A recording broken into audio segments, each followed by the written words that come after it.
সামাজিক মাধ্যমত আপলোড নকৰিব সেই কথা বাৰে বাৰে ফেন ক্লাবৰ ফালৰ পৰা আহ্বান জনোৱা হৈছে আৰু সেই কথা কেৱল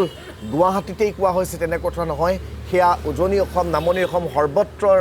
ৰাইজে কৈছে সকলোকে আহ্বান জনাইছে জুবিন ফেন ক্লাবৰ শিৱসাগৰৰ যিসকল সদস্য আছে সেই সদস্যসকলেও এই আহ্বান জনাইছে আমি সেই সন্দৰ্ভতে আপোনালোকক এটা প্ৰতিবেদন দেখুৱাই লওঁ শিৱসাগৰৰ সাংবাদিক মুজাক্কিৰ আহমেদৰ ঈশ্বৰ পুত্ৰ অন্তিমখন যি ছবি ৰৈ ৰৈ বিনালে যিখন বহু প্ৰত্যাশিত যিখন ছবি সেই ছবিখন অহা 31 তাৰিখে মুকলি হ'বলৈ গৈ আছে ৰাইজৰ বাবে আৰু তাৰ প্ৰাক্ষণত দেখা গৈছে শিৱসাগৰৰ বিভিন্ন স্থানত জুবিন ফেন ক্লাবৰ যিসকল বা জুবিন অনুৰাগী যিসকল লোক আছে এই লোকসকলে এইদৰে আচলতে পোষ্টাৰিং কৰা পৰিলক্ষিত হৈছে মই পোনে সামগ্ৰিক যিটো পৰিৱেশ সেই পৰিৱেশটো দেখাইছোঁ জুবিন গাৰ্গ নামৰ যিটো সত্তা সেই সত্তাটোক আচলতে জুবিন গাৰ্গ অসমীয়াৰ আৱেগ আছিল আৰু জুবিন গাৰ্গক কোনোদিনে পাহৰা যে সম্ভৱ নহয় সেই কথাটো পুনৰবাৰ এই ৰৈ ৰৈ বিনালে যিখন অসমীয়া চলচ্চিত্ৰ সেই চলচ্চিত্ৰখনে আচলতে প্ৰণয়ন কৰিছে অহা 31 অক্টোবৰলৈ অসমীয়া প্ৰত্যেকজন অসমীয়া ৰাইজে আচলতে ৰখি আছে কাৰণ কিয়নো এটাই কথা যে ঈশ্বৰ পুত্ৰৰ শেষৰখন যি ছবি সেই ছবি এইখনে আৰু জুবিন গাৰ্গবিহীন প্ৰথমখন যি ছবি সেই ছবি আচলতে চাবলৈ প্ৰত্যেকজন অসমীয়া আচলতে এইদৰে আচলতে ৰখি থকা পৰিলক্ষিত হৈছে মই পোনে সামগ্ৰিক যিটো পৰিৱেশ সেই পৰিৱেশটো দেখাইছোঁ শিৱসাগৰ নগৰৰ বিভিন্ন প্ৰান্তত এইদৰে যিসমূহ পোষ্টাৰিং যিসমূহ বেনাৰ সেই বেনাৰসমূহ জুবিন যিসকল অনুৰাগী আছে অনুৰাগীসকলে লগোৱা পৰিলক্ষিত হৈছে মই সামগ্ৰিক যিটো পৰিৱেশ সেই মুহূৰ্তত পোনপটীয়াকৈ প্ৰতিনিধি টাইমৰ দৰ্শকসকলক দেখাইছোঁ আৰু জুবিন গাৰ্গ নামৰ যিটো সত্তা যিটো আৱেগ সেই আৱেগটোক আচলতে কোনো কাৰণতে অসমীয়াই পাহৰিব নোৱাৰে যিহেতু দেখা গৈছে যে জুবিন গাৰ্গবিহীন প্ৰথমখন চিনেমা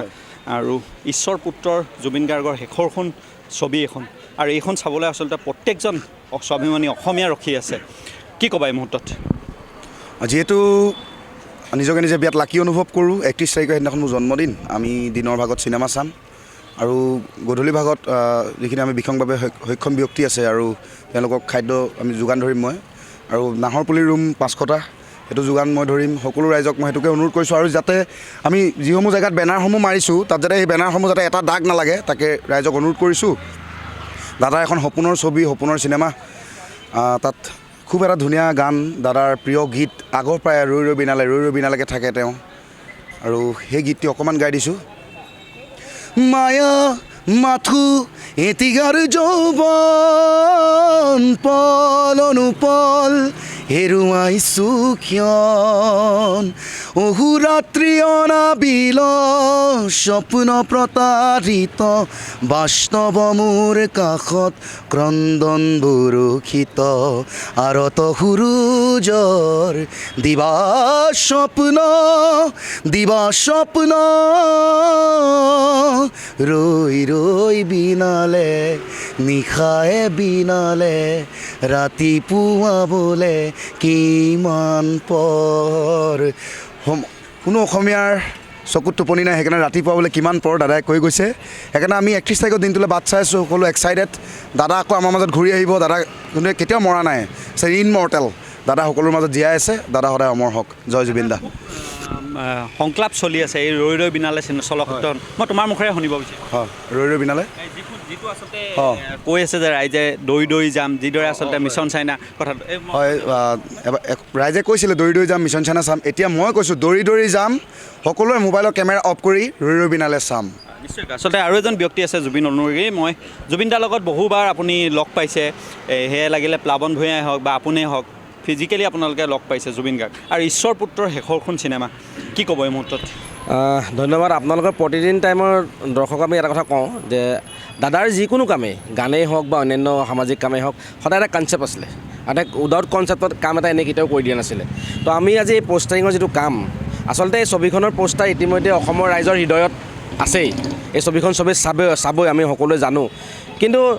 যেতিয়া পোষ্টাৰখিনি বনোৱা আছিলে আমি এইখিনি কাম কৰিছোঁ আমি এটা কনচেপ্ট লৈছোঁ এটাই কনচেপ্ট লৈছোঁ যিহেতু জুবিন দাই গছ ভাল পাইছিলে আৰু সেই গছ ভাল পোৱাৰ কাৰণে আমি গছত ক'তো পোষ্টাৰিং কৰা নাই গছত গজাল মাৰি পোষ্টাৰিং কৰা নাই দাদাই আমি দেখোঁ বিভিন্ন অনুষ্ঠানৰ